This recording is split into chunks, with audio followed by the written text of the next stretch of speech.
আসসালামু আলাইকুম রহমতুল্লাহি ওয়া বারাকাতুহু। দজ্জালের ফিতনার প্রথম পর্বে আলোচনা করেছিলাম দজ্জালের ফিতনা এবং দজ্জাল সম্পর্কে। এই পর্বে জানবো দজ্জালের ফিতনা থেকে বাঁচার দোয়া।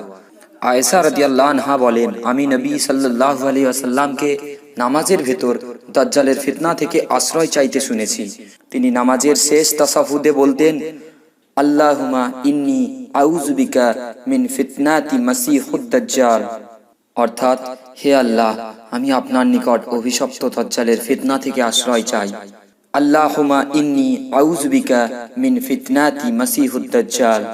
এছাড়াও হাদিসে এসেছে, রাসূল সাল্লাল্লাহু আলাইহি ওয়াসাল্লাম বলেছেন, যে ব্যক্তি সূরা কাহাফের প্রথম 10 আয়াত মুখস্থ করবে সে দজ্জালের ফিতনা থেকে নিষ্কৃতি পাবে। রাসূল সাল্লাল্লাহু আলাইহি ওয়াসাল্লাম থেকে অন্য হাদিসে এসেছে, তোমাদের কাউকে যদি সে পেয়ে বসে তাহলে তার উপর সূরা কাহাফের প্রথম থেকে পড়বে। নবী সাল্লাল্লাহু আলাইহি ওয়াসাল্লাম দজ্জালের ফিতনার সম্মুখীন হলে মুমিনদেরকে সূরা কাহাফ মুখস্থ করতে এবং তা পাঠ করতে আদেশ করেছেন। তিনি বলেন, যে ব্যক্তি সূরা কাহাফের প্রথম 10টি আয়াত মুখস্থ করবে সে দজ্জালের ফিতনা হতে হেফাজত থাকবে। দজ্জালের শেষ পরিণতি কি হবে? সহিহ হাদিসের বিবরণ অনুযায়ী ঈসা ইবনে মারিয়াম আলাইহিস সালামের হাতে দজ্জাল নিহত হবে। বিস্তারিত বিবরণ এই যে, মক্কা মদিনা ব্যতীত পৃথিবীর সকল দেশেই সে প্রবেশ করবে। তার অনুসারীর সংখ্যা হবে প্রচুর। সমগ্র দুনিয়ায় তার ফিতনা ছড়িয়ে পড়বে। সামান্য সংখ্যক মুমিনই তার ফিতনা থেকে রেহাই পাবে।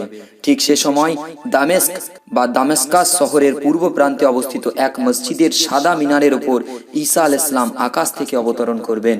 মুসলমানগণ তারপর সে একত্রিত হবে। তাদেরকে সাথে নিয়ে তিনি দজ্জালের দিকে রওনা দিবেন।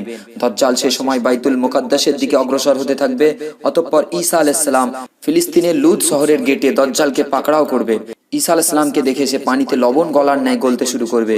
ঈসা আলাইহিস সালাম তাকে লক্ষ্য করে বলবেন, তোমাকে আমি একটি আঘাত করব যা থেকে তুমি কখনোই রেহাই পাবে না। মুমিন ঈসা আলাইহিস সালাম তাকে বর্ষা দিয়ে আঘাত করবেন। অতঃপর মুসলমানেরা তার নেতৃত্বে ইহুদিদের বিরুদ্ধে যুদ্ধ করবে। মুসলমানদের হাতে দজ্জাল বাহিনী ইহুদিদের দল পরাজিত হবে। তারা কোথাও পালাবার স্থান পাবে না। গাছের আড়ালে পালানোর চেষ্টা করবে। গাছ বলবে, হে মুসলিম, আসো, আমার পিছনে একজন ইহুদি লুকিয়ে আছে, আসো এবং তাকে হত্যা করো। পাথর বা দেয়ালের পিছনে পলায়ন করলে পাথর বা দেয়াল বলবে, হে মুসলিম, আমার পিছনে একজন ইহুদি লুকায়িত আছে, এসো, তাকে হত্যা করো। তবে সহিহ মুসলিম শরীফে আবু হুরায়রা রাদিয়াল্লাহু তে বর্ণিত, তিনি বলেন, নবী সাল্লাল্লাহু আলাইহি সাল্লাম বলেছেন, ততক্ষণ পর্যন্ত কিয়ামত হবে না যতক্ষণ না মুসলমানেরা ইহুদিদের সাথে যুদ্ধ করবে। অতঃপর মুসলমানগণ ইহুদিদেরকে হত্যা করবে। ইহুদিরা গাছ ও পাথরের আড়ালে পালাতে চেষ্টা করবে, কিন্তু কেউই তাদেরকে আশ্রয় দেবে না। গাছ বা পাথর বলবে, হে মুসলমান, হে আল্লাহর বান্দা, আমার পেছনে একজন ইহুদি লুকিয়ে আছে, এসো এবং তাকে হত্যা করো। ধর্মপ্রাণ ভাই ও বোনেরা, আমরা নিশ্চয় রাসূল সাল্লাল্লাহু আলাইহি সাল্লামের দেওয়া পদ্ধতিতে দজ্জালের ফিতনা থেকে বাঁচার দোয়া পাঠ করব এবং চেষ্টা করব সূরা কাহাফের প্রথম 10 আয়াত মুখস্থ করার। আমিন। ভালো থাকবেন। ফি আমানিল্লাহ।